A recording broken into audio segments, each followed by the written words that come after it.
to induct the White Stripes into the rock and roll Hall of Fame. Jack, get up there and get your on.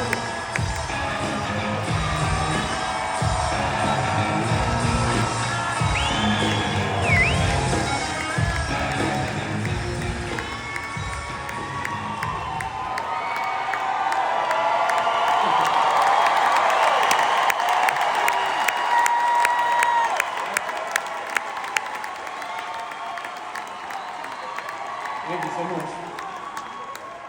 Thank you, Uncle Iggy. I thank you and all of Detroit. Thanks you always. Today, the White Stripes are proud to represent the sound of Detroit punk and garage rock and all of its bands and artists, and also the garage rock movement that caught folks' imagination around the world a few years back. I spoke with Meg White the other day, and she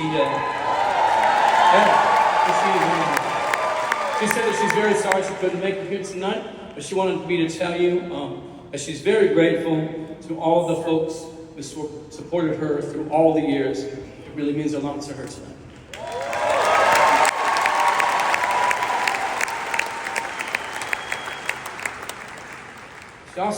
She helped me write all this the last couple of days. I sent these things to her. She checked it for me. A lot of punctuation corrections too. She's pretty good at that. She wanted me to tell you all that. She said, "Do you remember, Jack, when we used to walk around and animals, for some reason, animals would stare at us. They would stop and stare at us for some reason. And even at the Detroit Zoo, an elephant did the exact same thing one time. And she just wanted me to tell you that." So, there's so many people who help the White Stripes come alive and climb new mountains. I know it can be tedious to hear a list of names of people you don't know, but it means a lot to us to tell these people thank you. Ian Montone, Ben Blackwell, debut of Italy Records, Matt Pollock, Stacey Fast, David Weiss, Ben Swank, Greg Simons, John Baker, Lala Medina, David Swanson, Dead Pastor, Tiffany Stephens, Martin Richard, Leo at XL Records, Andy Gershon at V2, and everybody at Third Man Records, of course.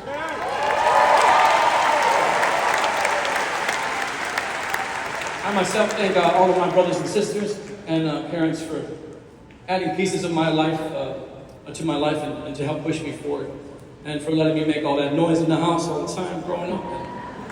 I thank my children, Scarlett, Henry Lee, and my wife Olivia Jean for also pushing me to make all that noise in the house nowadays.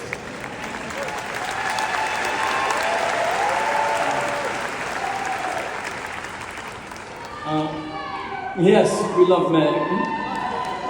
Meg and I want to thank just a few of the bands that inspired and artists that inspired us and came before us and also helped us along the way. The Gories, the Gun Club, Loretta Lynn, Fugazi, the Misfits, Emerson, Lake and Palmer, Love and Arthur Lee, the Flatwood Jets and Dexter Romweber, the Henchmen, Dick Dale, Beck, Richie Blackmore's Rainbow, Tampa Red, the Sonics, Pavement, Jethro Tull, Strokes, Black Flag, Tampa Red, Slater Kinney, Death, Jethro Tull, the Creation, the Breeders, the Cramps, Merle Haggard, the Hives, Them, the Damned, the Yeah Yeah Yeahs, the Trons, Mine and Fred, the Rats, and Captain Beefheart. To them we all say thank you.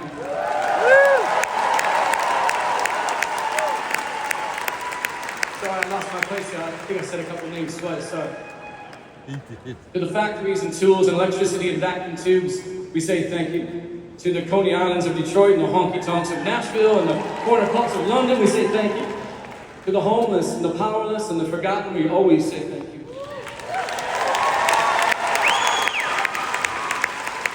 A long while back, there was a duo of songwriters important around the time of the birth of rock and roll called Lieber and Scholar. And they wrote a lot of songs that a lot of people probably never heard of, but they also wrote a couple that really connected with folks, like Jailhouse Rock and Stand By Me. And you for sure heard those songs. There was once a duo called Jerry Siegel and Joe Shuster. And they were a comic book hero writing team who came up with all kinds of heroes you never heard of, like Slam Bradley and Dr. Occult and so forth. And but they also came up with this character really connected with people named Superman, who I'm sure you heard of. There was once a comedy duo called Abbott and Costello that I once remember hearing from my father as a child that had thousands of jokes kept on white cards in a file cabinet. jokes and routines that nobody had ever heard before, never got performed. But they also developed a joke that, for some reason, really connected with people, and the routine was called "Who's on First?" I know you've heard that one. I myself have been in a lot of bands, and you probably never heard of, but for some reason, people especially connected with this one two-piece duo project that I was in called the White Stripes. We don't know why these things connect with people, but when they do, it's the most beautiful thing you can have as an artist or a musician, when people are responding and sharing with you. And so to the young artists, I want to say, get your hands dirty and drop the screens and get out in your garage or your little room and get obsessed. Get obsessed with something, you know, get passionate. We all want to share in what you might create. Lastly, I was going to send this to Meg, but I didn't get around to it, so I thought I'd read it to y'all tonight. One time a girl climbed a tree, and in that tree was a boy. Her brother, she thought. And the tree looked so glorious and beautiful, but it was just an oak tree. And these two so loved the world that they brought forth a parade float. One they built in their garage behind the oak tree with their own bare hands. And the boy looked at this giant peppermint on wheels and felt pride. Pride that it was produced in the Motor City, just like in the big factories, but it was just in their garage. He looked at the girl, his sister, he thought, and like the little rascals, they said, "Let's put on a show." And they paraded this float through the cast corridor, standing atop the peppermint, pulled by white horses, or maybe it was a red Econoline van. And many of the blocks they traveled were empty, but some had people. And some of those people cheered, and some laughed, and some even threw stones. And with their bare hands, the two started to clap and sing and make up songs. And some people kept watching and swaying and moving, and then one person even smiled. And the boy and the girl looked at each other, and they also smiled. And they both felt the sin of pride, but they kept on smiling. Smiling from a new freedom, knowing that they had shared and made another person feel something. And they thought the person smiling at them was a stranger, someone they didn't even know. But it wasn't just a stranger, it was God. My sister thanks you, and I thank you. Thank you all very much.